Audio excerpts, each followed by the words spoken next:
Now on CoastTV News. Broken promises. This is exactly what a Netflix documentary is. Homeowners say they were sold a dream in Rehoboth Beach, but they never got what they paid for. Scooter crackdown. It's sad, but somebody's going to end up getting seriously injured.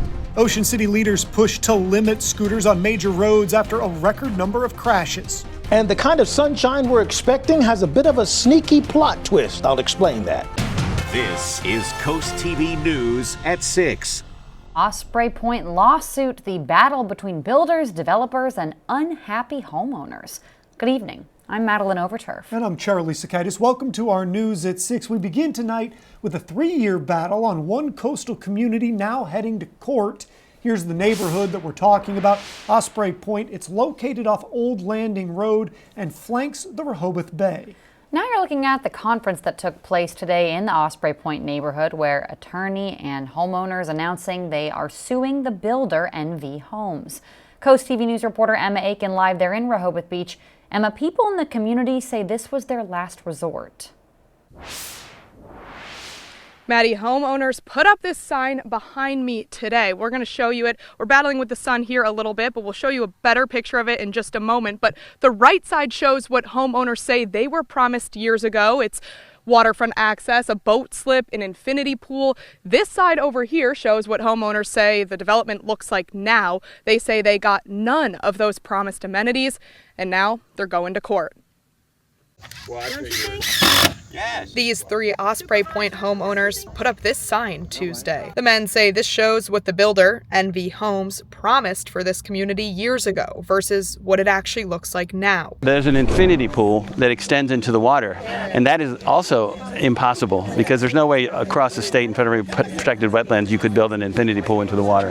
That's Phil Torra, a homeowner and now one of 3 plaintiffs representing the Osprey Point community as they take NV Homes to court. Homeowner and plaintiff Michael Clayton says buyers in the neighborhood want their money back. We have construction equipment, we have overgrown vegetation, which is not what we were promised. So NV, I guess it's time to get your checkbook out. The lawsuit alleges that NV Homes violated multiple acts and deceived homeowners, alleging they were deprived of millions of dollars. We reached out to NVR Inc., who owns NV Homes.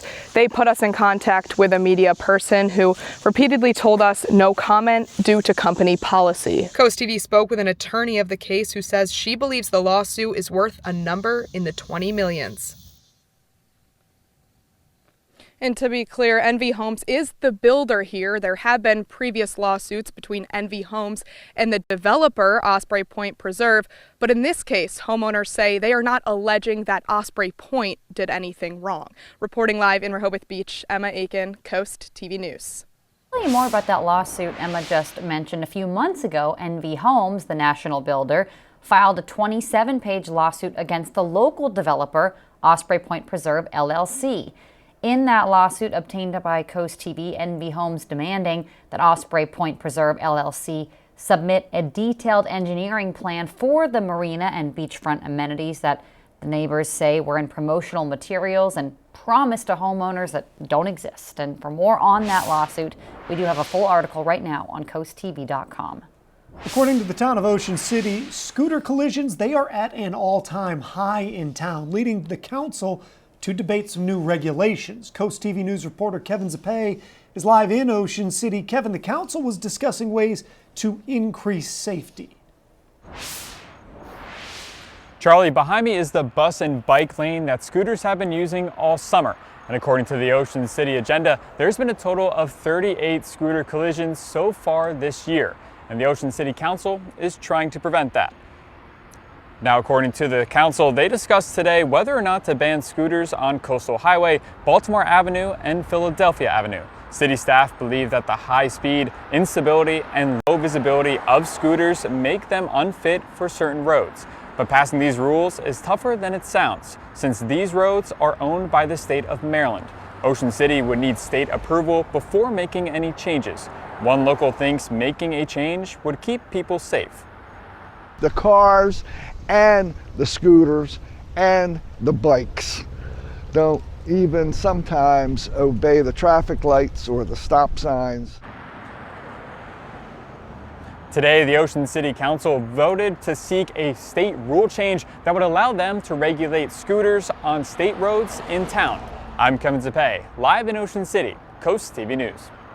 And this brings us to our Coast TV poll. We want to know, where should scooters be allowed? Let's take a look at the updated results from last news hour. 65% say bike lanes only, but 25%, that's gone up since last hour, say nowhere at all, sidewalks only, roads okay, or leave alone, getting a little bit of the vote there. If you want to vote or if you want to leave a comment on this topic, go to coasttv.com or use our mobile app. We are going to show you some updated results later tonight at 11. The waters of Ocean City are now open to swimmers. We're actually going to take a live look at the beach right now. Surfing is allowed with some restrictions. Swimming had been banned during Hurricane Erin and post-storm swells. Lifeguards say there's a moderate rip current risk, and for much more on that, we're going to turn it over to our First Alert Chief Meteorologist, Paul Williams, with a look at our weather. Good evening, Paul. Good evening. Now, as we take a look at what's happening with that overall, I mean, we see that live depiction of what's going on, and that's part of the benefit of what we do with our detailed coverage of the beaches. But also what's happening up in Lewis, we're seeing the waters calm down there as well. So we're getting back to that enjoying stage of being the beach, but we'll drop back to 69 degrees by 10 o'clock, with it getting a little cooler and a few extra clouds here and there. Wind's not necessarily an issue so much, although it's a little bit breezy in Millsboro right now with an 18-mile-per-hour wind gust. We're at 79 in Millsboro, but 79 also in Milton, and we're holding at 78 degrees in Long Neck, Dagsboro, Gumboro, and Del Mar. Current waves are at 3 feet. Now, they've gone down tremendously since last week, so that's good. But here's an interesting situation. The UV index is going to be at a level of 8, and that means we have to watch out for burn time within 35 minutes. Coming up, we'll talk more about the sun and what we expect the next couple of days. Paul, thank you. If you've driven near the Nassau Bridge on Route 1, you might have noticed some construction. Here it is. Equipment is clearing out trees along the side of the road. This is part of the next phase for the Minnis-Conway intersection, which will build a new road right off the roadway there. The goal is to improve traffic and safety on Route 1 and onto Minnis-Conway. Construction on all of it is supposed to be done in mid-2028. The Millville man is facing multiple charges after Maryland Natural Resources police say they stopped a speeding boat and found that the driver, Jay Droney, was under the influence of alcohol. You may remember back in April, Droney faced hate crime charges after prosecutors say he chased a Millville fire employee with a rope tied like a noose. On August 10th, Maryland Natural Resources police say Droney was boating over 6 knots in a canal off the Isle of Wight Bay. If convicted on all counts in Maryland, Droney could face over a year in jail and up to $3,000 in fines. A hit and run on Sunday left a biker with minor injuries. That's according to Bethany Beach Police. Officers responded to the 600 block of Garfield Parkway. You see it on your screen here. They say the 22-year-old biker didn't want medical treatment. Police say the driver, 41-year-old Chad James, kept going and headed west after the crash.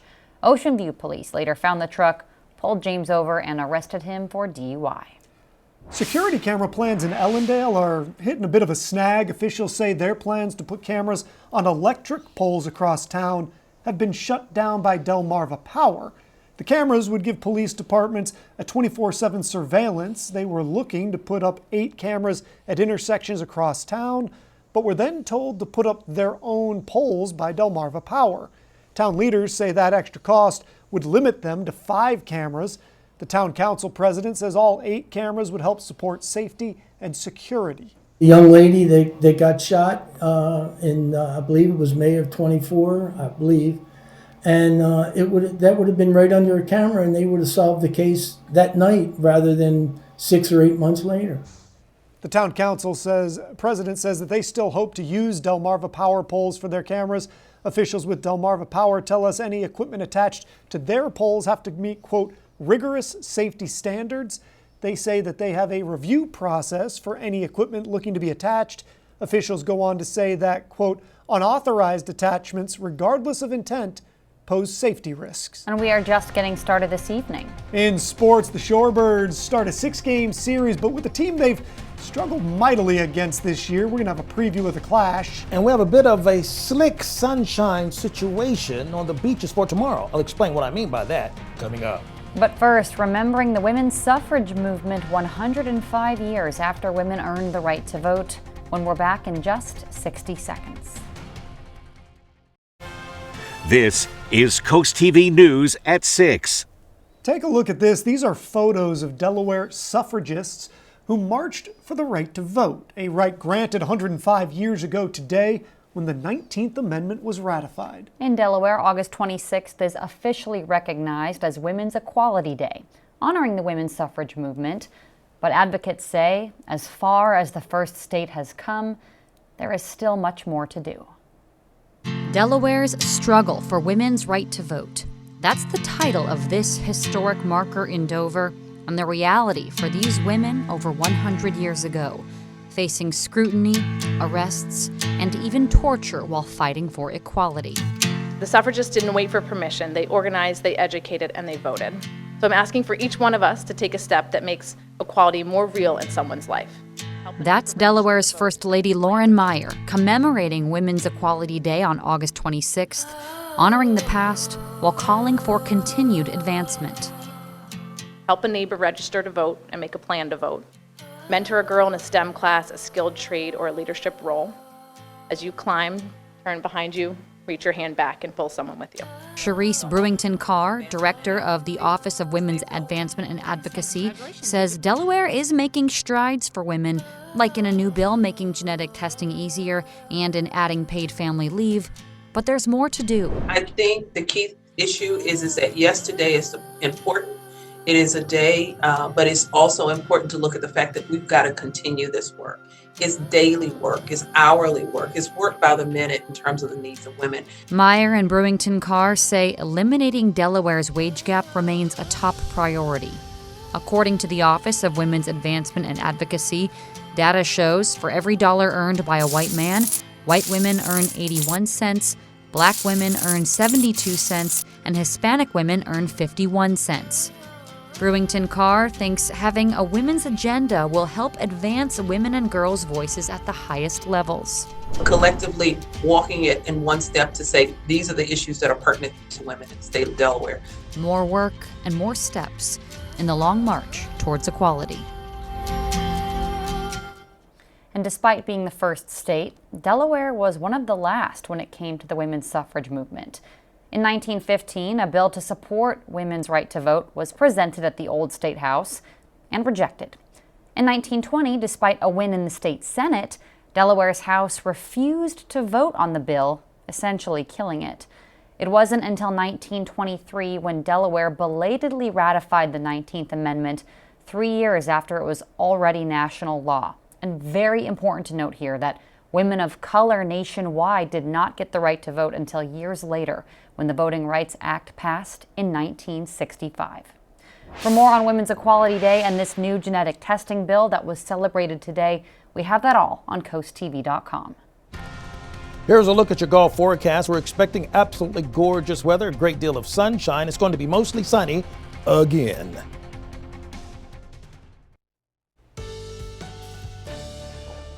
Beautiful sunshine for today and really a very clear skyline, and this works in our favor. The waters have now calmed down tremendously and we're starting to see folks that are enjoying the water a little bit there. But because of the lack of cloud cover, we actually have to be a little bit mindful, at least mindful, of the possibility of sunburn, even though it's going to feel much cooler because the UV index is elevated for tomorrow and the next few days in a row. Rehoboth Beach, we're holding at 74 degrees and will drop to 68 degrees as early as 9 o'clock and then kind of hover there for a couple of hours. Here's where we stand right now.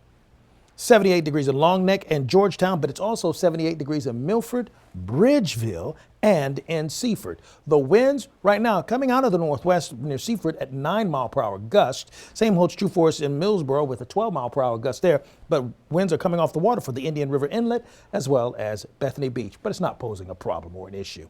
The watches and warnings that were affiliated with the residual effects of Aaron have now been allowed to expire. We are from under the thumb of all that is Aaron at this particular juncture. And we have the cold front that's pushing through coming in out of the northwest. So we're going to have a flow of air mainly coming out of the north. But you know what? For this month, generally speaking, look at all of these below normal temperatures. And they were more dramatically below than even the days where we had above normal temperatures. So we were dramatically cooler, actually, for the last 31 days. Now, I'd say that to set the stage for this. Despite how cool it feels, we still have an abundance of sunshine, and we're going to be at a level 8 for Wednesday. Friday and Saturday, which is still considered very high. It's on the low side of the scale, but it still presents a problem because you can still burn within 35 to 40 minutes, depending on just how fair you are. So be mindful of limiting your outdoor time and avoid being out there, you know, between, let's say, 10 a.m. to 2 p.m., particularly if you're very sensitive to being burned very easily. 76, that's the general thing we're expecting from Lewis to Laurel as far as tomorrow is concerned. We'll warm to 76 degrees also in Cambridge, as well as Vienna and Federalsburg. And get this, we'll roll with 76 degrees for us in Ocean City, Berlin, Snow Hill, Pocomoke City, and Chincoteague. So everybody's in on the 76-degree party. Now, as far as along the coast is concerned, we're going to dabble back and forth in the 70s, 77 to 75 to 79, but the winds are going to be primarily pushing out of the north and the north-northwest at about 15 miles per hour. See, Wednesday, early in the morning, we start off in the 50s. We'll end up in the 70s for the afternoon. Then by the evening time, we'll settle back into the 60s again. More cloud cover on Thursday. Be mindful of that. But for tonight, cooling off while clearing and 58. 77 for tomorrow with brilliant sunshine with winds out of the north-northwest at 8 to 16 miles per hour. Thursday, partly sunny skies, mild and cool, winds out of the northwest. And finally, here's a look at your 7-day forecast. Now, we are expecting temperatures to climb back into the lower 80s for Thursday and Friday with an abundance of sunshine with a few more scattered clouds in place by then. The Delmarva Sports Network from the Wawa Studios. The Shorebirds are in need of some revenge. They've lost their last 3 matchups with the Mudcats and are just 3-12 in the season series. But on the bright side, Delmarva and Carolina begin a 6-game series at 6:30 tonight. So there's a chance for that very revenge.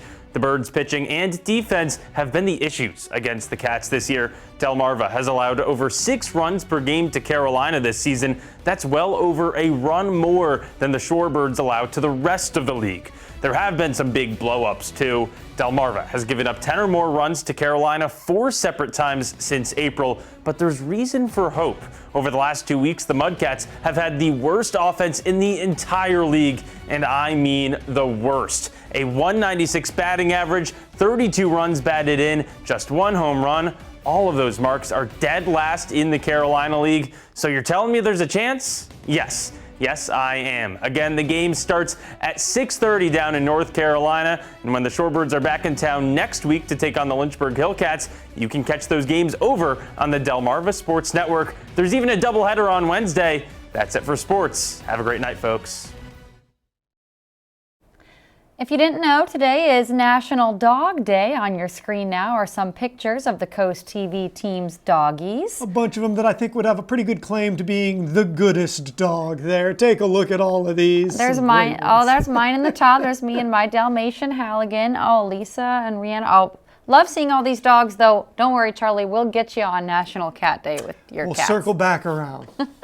And if you want to see even more pictures, we actually have a segment called Pet of the Day, and you can see your pet right here. Just submit them on coasttv.com. That's actually wonderful. Let's take a look right now at Gateway Sugarcreek camera. We're looking at staying very cooperative for us at this point. Ocean City 74 will drop down to 69 as early as 8 o'clock with scattered cloud cover. Keep in mind you can keep up with your forecast by calling our weather line, sponsored by the law offices of Bruckstead, Mandalis, and Federico. And finally, here's a look at your exclusive 10-day forecast. Staying in the 70s for Wednesday with an abundance of sunshine, so wear that sunblock. Looks perfect. Thanks, Paul, and thanks for joining us here for Coast TV News at 6. For more news, more local weather, download our Coast TV News app. The NBC Nightly News is up next. And we're going to see you later tonight for Coast TV News at 11. Have a great evening.